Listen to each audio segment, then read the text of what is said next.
नमस्कार.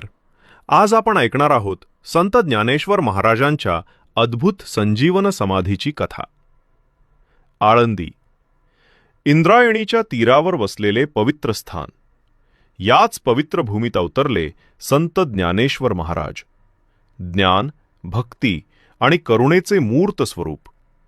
ज्ञानेश्वरांनी केवळ 16व्या वर्षी ज्ञानेश्वरीसारखी अमर रचना केली. त्यांचे आयुष्य लहान असले तरी विचार आणि कर्तृत्व असीम होते.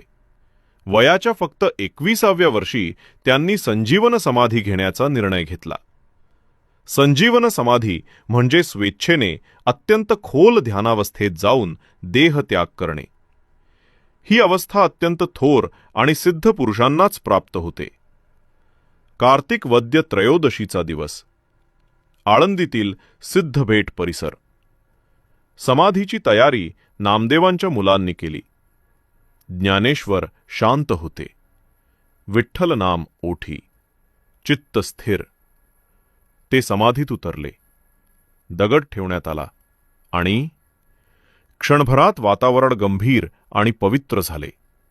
भक्तांच्या डोळ्यात अश्रू होते. नामदेव हृदयभंग पावले. परंपरेनुसार सांगितले जाते, नामदेवांनी विठोबाकडे प्रार्थना केली, माऊलींना परत द्या.